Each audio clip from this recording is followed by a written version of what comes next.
Hello guys, today we are going to talk about the mechanism of action for fluoroquinolones. Fluoroquinolones are antimicrobial drugs used to treat many infections such as GIT and UTI. Now let's talk about its mechanism. But before proceeding to its mechanism, I would first like to tell you about the process behind the DNA replication, means process behind the survival of the bacteria. So let's start. Suppose this is any bacteria which is causing infection in any patient. It can be gram-positive bacteria or it can be gram-negative bacteria.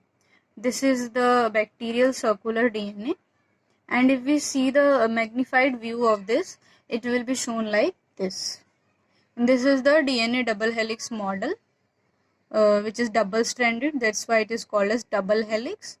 And this is an enzyme, DNA helicase. Now, what is the importance of this enzyme? What does it do?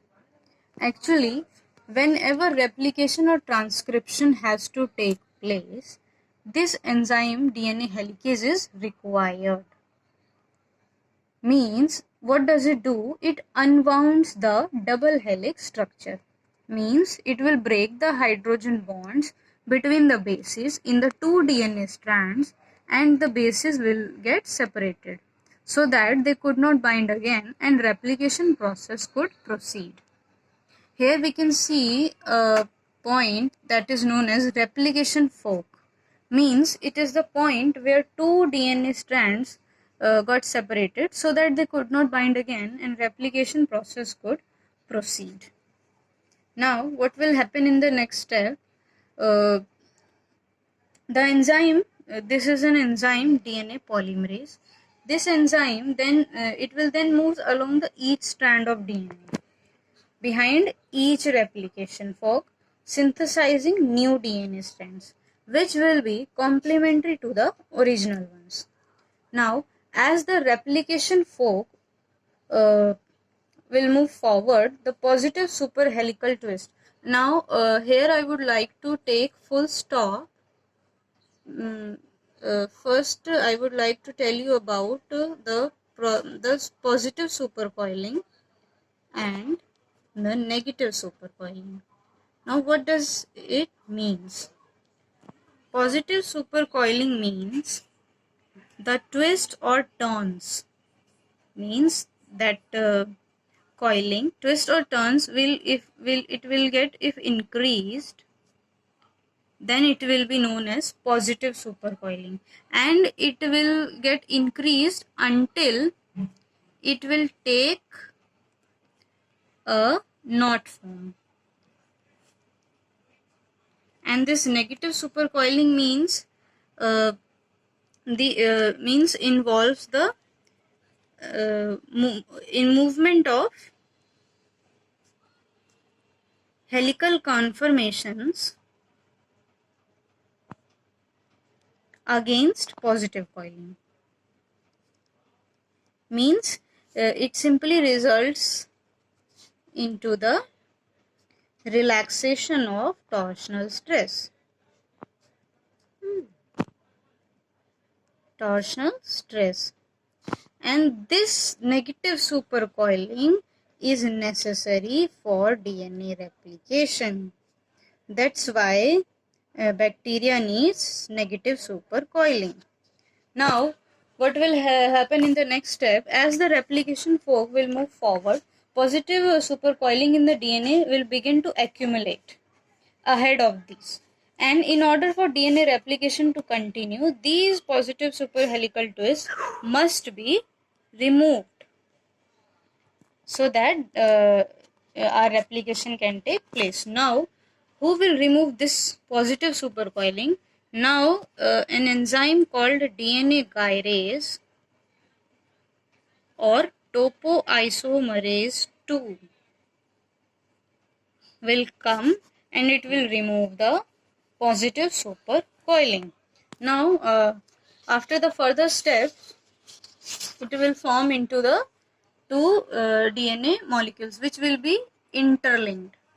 And for the DNA replication, it is must to these daughter cells to get separate. Now, who will do this? it will now we will need an enzyme that is called topoisomerase 4. This enzyme will separate out the two interlinked DNA molecules, interlinked DNA daughter molecules. This is the function of this enzyme called topoisomerase 4. Now, when these daughter cells will get separated, then now they are able to replicate for the further process.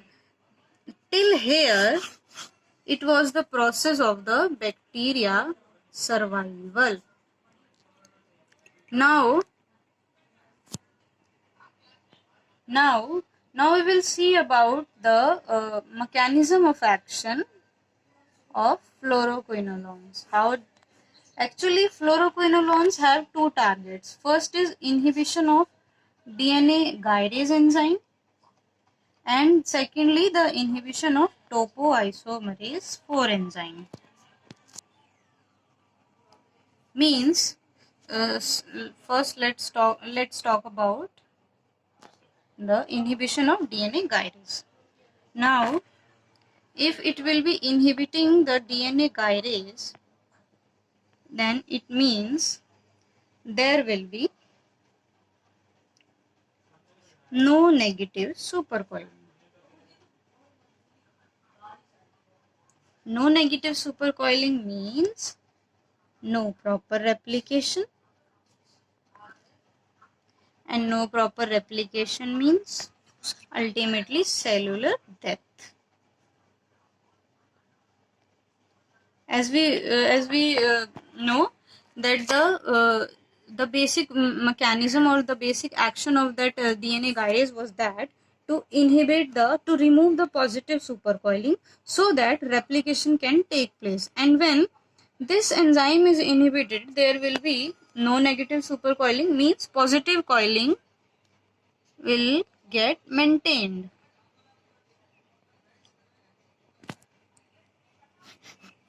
Good. And the second mechanism is inhibition of enzyme topoisomerase 4. What does it do?